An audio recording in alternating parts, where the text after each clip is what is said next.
Hey everyone, and welcome to another Lightless Reads. Continuing on from the unused X special stories, this next one is all based around 13-year-old mechanic Lynn Liku. This is her story before they arrived on Mirror. It is simply called 24-Hour Happy People. Part 1. Do people really eat to live, or do they live to eat? Do people really eat to live, or do they live to eat? Philosophical musings from Master Lin Liku. It's nothing serious like that. I'm just worried about what we're gonna eat tomorrow. I responded with purposely biting words as Miss Elma stifled a laugh. She had sparkling light blue eyes to go with her brown skin. I was reminded of a scene from an old fantasy movie I once saw in a library. She's just too cool. Seeing that mysterious smile sends my heart aflutter. I knew she was just teasing me when she called me master, so I responded bitterly, but it didn't matter. I'm already over it. She's just so cool. I'm not a religious person, but I bet this is how it feels when you confess in front of something sacred. When I think of it like that, it's no wonder that even the oily corner of the maintenance dock seems like a pure, refreshing space. I don't hear anyone else complaining about the situation the food supply is in. That's like we could totally live off of droopy lettuce and tasteless gruel, but eating is about more than just keeping ourselves alive. Having fun meals to look forward to should be just as important as making sure we have meals at all. You were really disappointed with this morning's menu, huh? Well, why did they only give us that rice bran bread? Wait, don't just put words in my mouth. I'm trying to say that these repetitive meals are seriously affecting everyone's morale. It's been almost 2 years since we left Earth in our interstellar immigration ship, the White Whale. Traveling without a destination forced the metropolis-sized society of ours that formed inside the ship to cut back down on wastefulness. Only the really fancy pants gourmets are dissatisfied with the selection of food here in the city. The lettuce and gruel I mentioned are only extreme examples. The self-sufficient food system is completed, and we've made huge technological advances in ingredient synthesis in these 2 years. So this food situation inside the ship will probably be less restrictive going into the future generations. But whenever they put in charge of the meals must have been someone that stuffed themselves with junk food back on Earth, and the variety in the army's meals ended up being very poor thanks to them. We only ever get cereal and bread in the mornings, same in the afternoons, and they only give us a choice between Chinese tea and dandelion coffee. 3 nights a week, we get to eat deep-fried, mysterious meat. I bet the rations they passed out to soldiers in the old days were more enjoyable than this junk. Miss Elma, what do you do when you get a craving for ice cream late at night? I've never had any cravings like that. Just pretend you did. Personal stocks of food are prohibited in the army, so going into town just to get ice cream is out of the question. Above all, we shouldn't be eating and drinking outside of designated meal times. I see. You would just be patient. That's right. Well, what if you get called to action just then? What? Like, if you're on duty and you suddenly can't get ice cream off your mind. That wouldn't happen. I'd focus on the task at hand. What if it was a super huge craving? You wouldn't regret not getting any. I suppose I would, but I would probably put those thoughts to better use and apply that motivation for food for my job. That way, I could pick up some ice cream on the next day off. Crap, I messed up. I was totally wrong right from the start. I wanted her to understand how much these lame meals were bumming everyone out and affecting their jobs, but my ice cream example wasn't gonna convince someone like Miss Elma, whose stoicism probably goes all the way down to her DNA sequences. But I won't give up.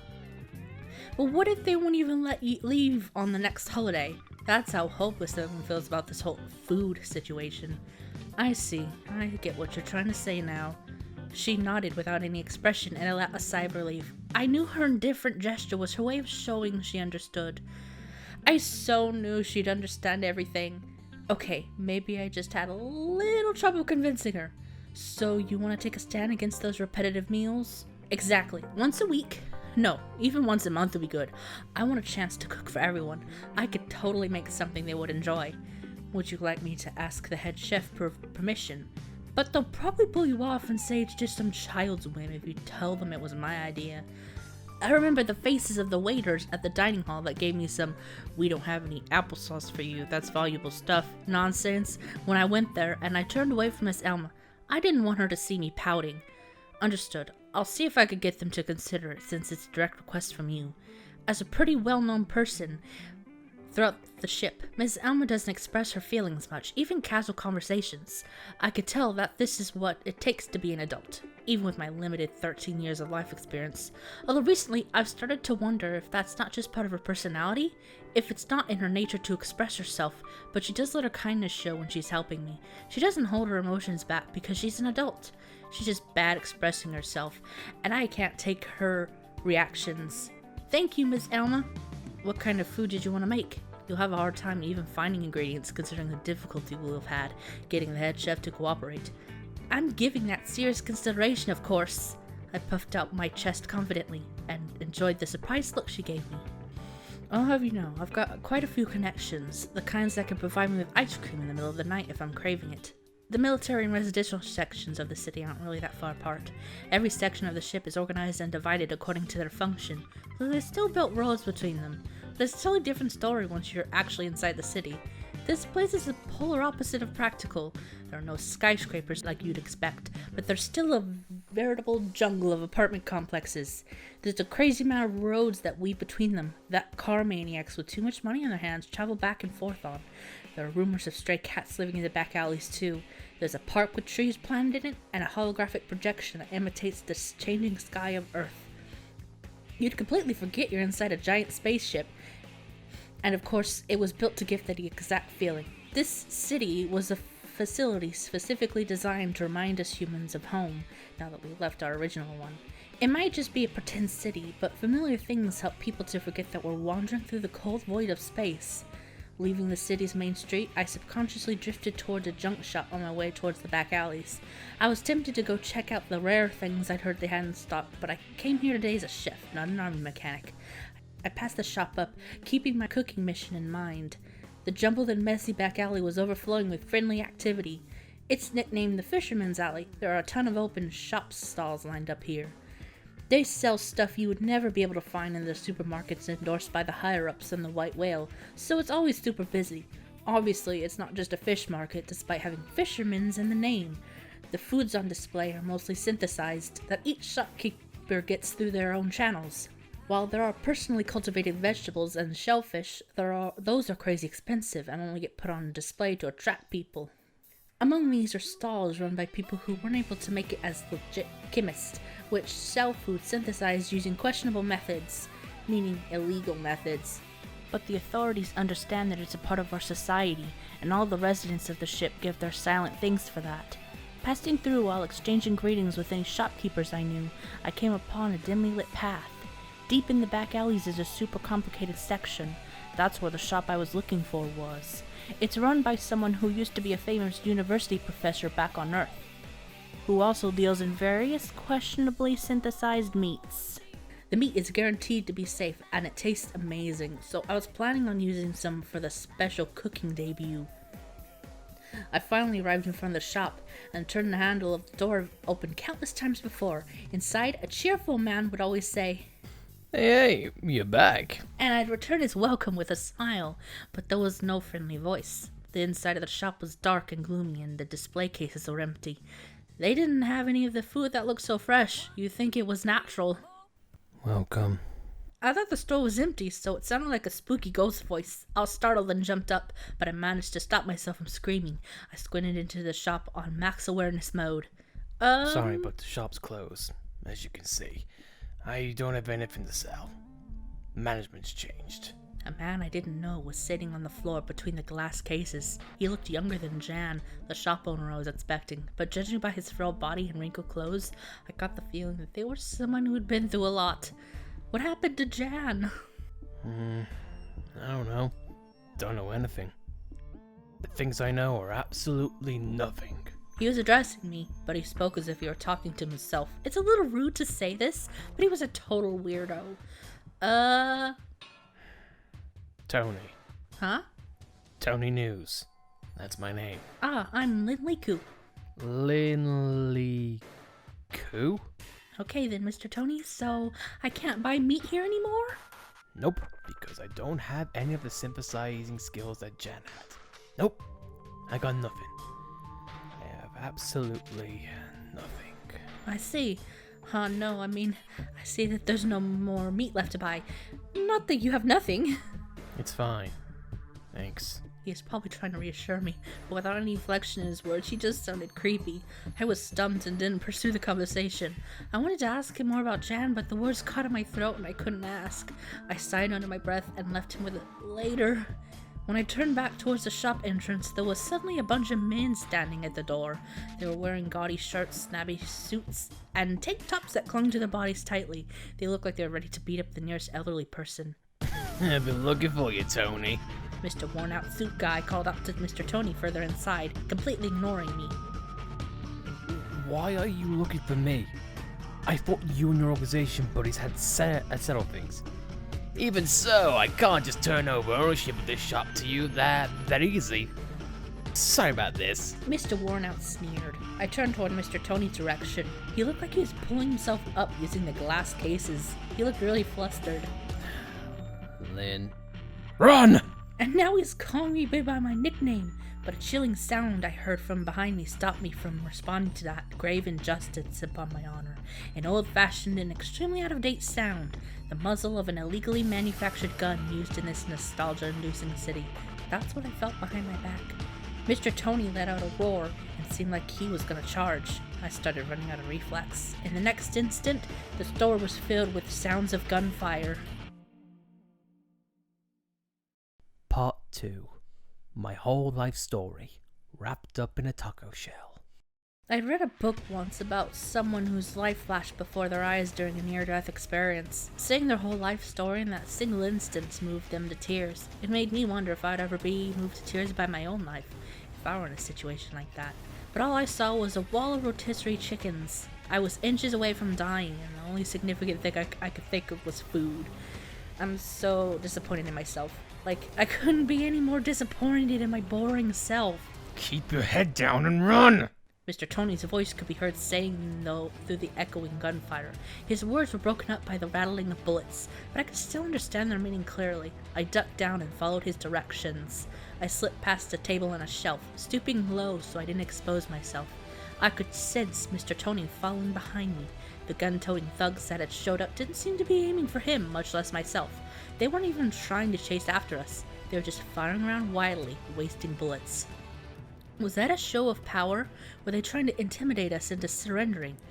Either way, the gunfire didn't seem to be very threatening, so my flashbacks of rotating poultry stopped. Lynn, I don't want you getting involved in this mess. You need to get out of here. I get the feeling I'm already involved. If these guys catch you, your life will be a nightmare. They'll never leave you alone. His complete apathy from earlier had vanished, and he was shouting at me like a strict father. Tony, you're not trying to run away now, are you? One of the thugs' voices could be heard the instant the gunfire stopped. They were teasing him. Since when did you grow a backbone, huh? We got people outside too. It's no use trying to run away. But he wasn't listening to them. He urged me forward, still crouching. Before long, we reached what appeared to be a back door. You head outside. I'll distract them. What, are you crazy? It's the only way. At least that way you can escape. Think about it for a second. Even if I did use you as a decoy, it wouldn't buy me much time. They've got people outside too, so they'll see me leaving anyway. Your sacrifice would be completely pointless. I reached for the door handle while urging Mr. Tony outside. So we'll escape together, and then you could tell me how this nonsense all started. Without waiting for a response, I threw open the door and we ran outside. A bunch of boxes and barrels were lying around in the area behind the shop. I could hear them starting to shoot in the store again, but it didn't seem like they were chasing after us. Guarding the outside must have been someone else's job. I cautiously tried to step out from behind the cover of the barrels, and a bullet whizzed past from a completely different direction. Whoever shot it was as inaccurate as the thugs inside. I lowered myself to the ground and saw several men running towards us from the direction of the entrance. Man, this was the stupidest plan ever. Did you really want us to get caught that badly? I blurted out my thoughts unintentionally. Even though I'm only a mechanic, I still received some military training, so I know what to do in these kinds of situations, in theory. But we were unarmed, so the thugs had the advantage. We'll head to the main street. Follow my lead, okay? Yeah. I couldn't lead him along by the hand like a little kid, so I simply motioned for him to follow as I left the shade of the barrel. The shooters came from the outside of the shopping stalls, so we couldn't go that way. I made my way towards a network of pipes for a nearby building while avoiding their poorly aimed shots. I ran through the confined space as fast as I could, making sure Mr. Tony was following behind me. Even though the thugs were close behind us, they hadn't fired at us yet, probably because they were worried about ricochets. Our escape route was like an obstacle course, and it reminded me of an attraction at my favorite amusement park back on Earth. We should reach the main street soon if we keep following it, and at least we won't have to worry about the dead ends in here. But I could see Mr. Tony rapidly losing speed behind me. Don't worry about me. Just save yourself. Mr. Tony panted, as if he were a side character in a movie. I could hear the thugs closing in on us. You don't have any reason to help me. Of course I do. If I help you, I'll be getting back at those jerks that busted into the store and started shooting everything up. I'm not doing it out of a sense of justice or anything, so you can't talk me out of it. I yelled at him angrily to spur him forward, but I really was irritated. I was incredibly angry at this ridiculous situation I'd ended up in. Pull yourself together. We're almost there. Words weren't enough now, so I dragged him forward by the hand. It wasn't a speedy solution, but it didn't drag him along. He'd collapsed right on the spot. They started shooting again as they got closer to us. Now that they'd had time to practice their running and gunning, they were starting to get more accurate. Sparks flew off a nearby pipe, and a bullet grazed my cheek. Not good. I was finally starting to feel the heat. I didn't expect their gunfire to actually be effective, but at this range it was pretty scary. I pulled Mr. Tony along with all my might and broke into a run. We needed to get out of this narrow space. I could hear the sharp sounds of bullets dinging between pipes once again, but I didn't have time to stop and take cover. I kept on running, mentally thanking him for not falling on his face. And then finally we made it out into the open main street. Crowds of people were milling about. Our sudden appearance drew some attention, but there are a lot of people that get lost in this cramped city. The crowd seemed to assume we were such people and quickly lost interest in us. Now what do? We could split up and run, or we could try to blend in with the crowd. Maybe scream for help? No, even if we went to the authorities, Mr. Tony's circumstances might make things even more complicated. We weren't getting any closer to freedom while I was sitting around thinking. I grabbed his arm again and started running towards the nearby crowd of people. Or I would've, but I noticed a different group of people moving towards us from that direction. The person leading them stopped us and pointed in our direction, so they must have been another group of those thugs. And we were so close. I thought those guys were just a bunch of jokers, but they must have been really serious to chase us all the way out here. I bet they were super upset that we got away too. If they caught us now, who knows what they'd do to us?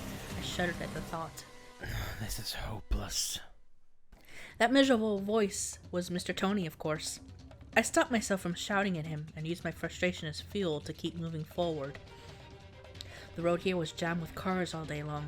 I'd a hunch that if we managed to cross to the opposite sidewalk, we'd have an even better chance of escaping than we would blending into the crowd. I broke into a run for the upteenth time today. I pitched forward, with Mr. Tony's arm still linked to mine. Yet another group of thugs came around the corner of a building and joined with the first group, doubling their numbers. Great! Now it would be twice as hard to escape. I was starting to lose my breath, and I just wanted to break down and cry. I pulled myself up to the guardrail and threw my leg over, but before I could use it as a springboard to run out into the street, a large motorcycle stopped in front of us as if to block our path.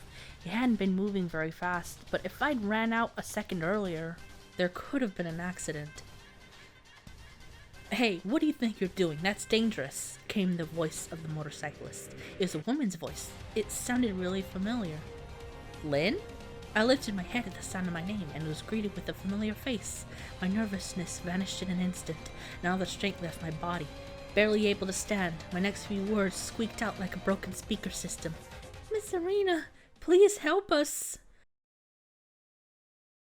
Irish bar, Finnegan's Wake. I relaxed at the counter, drinking sweet black tea and eating a synthetic scone.